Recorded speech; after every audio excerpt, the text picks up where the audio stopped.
a particularly grand way, which is every DRI project, there is a call to projects where advocates, property owners, developers who have a big idea put forth an application for a major project, and it may be a project that is one that's going to bring new commercial or residential space.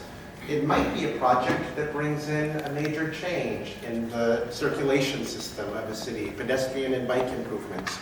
It might be a project that comes from the city itself that's aimed at public realm improvements and enhancing the streetscape of the city, or introducing new networks and connections between parks and enhancements of open space. And those projects, I don't want to be held accountable too tightly to the numbers because they shift. We're still at the beginning of the process.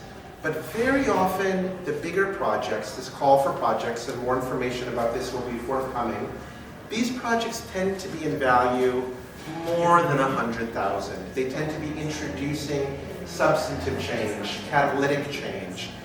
There's an application process where you really have to describe exactly what is it that you're going to do and how that project is going to be transformative. But that's one type of way in which someone might get involved directly with DRI.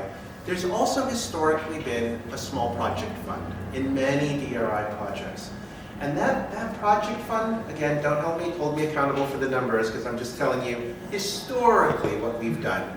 And I've been on the DRI circuit now for 5-6 years, so it's evolved and changed. But in general, the small project fund is there to help small business owners make improvements to their places of business, their existing places of business. They're not introducing a new commercial use, though they may be expanding the footprint of operations within the building that they currently own. Businesses that don't own the building can benefit from the program so long as the property owner is working in partnership with them. And the way it will work is that the business owner we would essentially enter into a type of partnership with either the city or the entity that's managing the small project fund, and they would then put forth a concept that would be evaluated by the city and by the state. It would be a physical improvement, an upgrade inside, it could be a facade improvement, it could be a change to a roof, it could be an enhancement of an energy efficiency element. It's not for working capital. I want to make that clear. It's not really for soft costs, for a physical improvement to the space, whether it's put forth by the tenant or the property owner. In general, the business owner has had to pay for 25% of the total costs of the improvement, and then the other 75% have been funded by the fund.